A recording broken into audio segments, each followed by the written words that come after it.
আমাদের প্রতিষ্ঠানের নাম ম্যাক্স কর্মজীবী কোঅপারেটিভ সোসাইটি লিমিটেড। আমরা 1/3/2025 সালে একটা চুক্তি করেছিলাম 10 বছরের জন্য। আর চুক্তি করার সময় ওরা বলেছিল যে আমাদের যত এসেনশিয়াল সার্ভিস আছে, যে বিদ্যুৎ, পানি, লিফট, সকল সুবিধা বিদ্যমান থাকবে।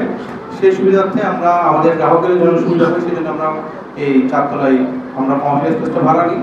প্রায় 1/3/25 থেকে আমরা গত 19/4 পর্যন্ত 19/12/2025 পর্যন্ত লিফটের সুন্দর ব্যবহার করি। 20/1/2026 ওরা আমাদেরকে নোটিশ দেয় যে কালকে যে আগামীকাল থেকে লিফট বন্ধ থাকবে। তো আমরা ওনাদের কাছে কারণ জানতে চাইলে ওরা আমাদেরকে বিভিন্ন ধরনের অজুহাত দেয় যে আমাদের চুক্তিতে নাই, এ নেই, সেই নেই, অনেক ধরনের অজুহাত দেয়। কিন্তু ওরা যে আমাদের সাথে চুক্তি করেছে, চুক্তিটি আমি আপনাদেরকে দিব। চুক্তিটি পুরোটাই মূলকভাবে আমাদের সাথে করা হয়েছে। এখানে না সিঁড়ির কথা উল্লেখ নেই, লিফটের কথা উল্লেখ নেই। তাহলে সিঁড়িও যদি আমি ব্যবহার না করি, লিফটও যদি ব্যবহার না করি, তাহলে আমি 4 তলায় উঠবো কি হবে? আমার সমিতির মধ্যে 10,000 প্লাস গ্রাহক রয়েছে। এই গ্রাহকগুলো এখানে বৃদ্ধ মহিলা রয়েছে, বৃদ্ধ বাচ্চারা থেকে শুরু করে সব ধরনের গ্রাহক আমাদের রয়েছে। তো ওরা সিঁড়িও ব্যবহার না করে, লিফটও ব্যবহার না করে 4 তলায় উঠবে কি হবে?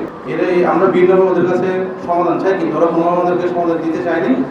পরবর্তীতে আমরা থানায় একটা জিডি করি এই লিফটের বিরুদ্ধে। থানা থেকে পুলিশ এসে তদন্ত করেন। তদন্ত শেষে ওরাও জানতে চায় যে কেন লিফট দেওয়া হচ্ছে না। আমরা প্রতিকার চাচ্ছি আমাদের লিফটের সুবিধাটা দেওয়া হোক আমাদেরকে, কারণ আমরা গ্রাহকের স্যাটিসফ্যাকশন পাচ্ছে না। ওরা আমাদেরকে বিভিন্নভাবে কমপ্লেন জানাচ্ছিল জন্য ওদের অসুবিধা হচ্ছে, তাই আমরা চাই এর একটা প্রতিকার। উনি যখনই চুক্তিভঙ্গ করে কর্মকাণ্ড শুরু করেছেন, আমরা প্রথমে তার সাথে আলোচনা করেছি, অনেকভাবে বসেছি, কিন্তু তিনি আমাদের কোনো কথাই শুনবেন না। তার কথাই সে আমাদেরকে লিফট সার্ভিস দিবে না, কমার্শিয়াল লিফট লাগাবে না। যে কমার্শিয়াল লিফট লাগানো তার জন্য বাধ্যতামূলক ছিল সিডিএ থেকে। আমরা ওনার সাথে আলোচনা করে যখন কোনো সমাধান পাইনি, আমরা আইনের আশ্রয় নিয়েছি, থানায় জিডি করেছি। থানা থেকে তদন্ত এসেছে এবং তদন্ত এসে যখন দেখেছে আমাদের চুক্তি লঙ্ঘন হয়েছে, তারা তাদেরকে ম্যানেজারকে অনেকভাবে বলেছে যে আপনারা তাদের সার্ভিস চালু রাখেন, কোনো ধরনের আলোচনা থাকলে সেটা আপনারা তাদের সাথে করেন, শিক্ষার্থীদের যাতায়াত নির্বিঘ্নে করতে দেন। ঠিক করে ফেলেছে তাকে 5 তলা দিয়ে উঠতে হবে।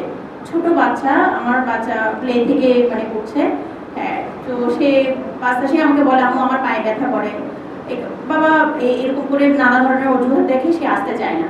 তারপর সকালে ওর বাবা দিয়ে যায়, ওর বাবার ব্যাক পেইনের সমস্যা। তো বাবাও 5 তলা উঠতে তার খুব সমস্যা হয়। তাছাড়া শুনলাম যে সিসি ক্যামেরা তারা গত বছর আমাদের খুব সুন্দরভাবে কিন্তু ইয়াটা চললো। এই জানুয়ারি থেকে ডিসেম্বর থেকে দেখলাম হঠাৎ করে বন্ধ হয়ে গেছে। স্যার ওরা তো ছোটো বাচ্চা, ওরা যদি সিঁড়ি বেয়ে উপরে উঠে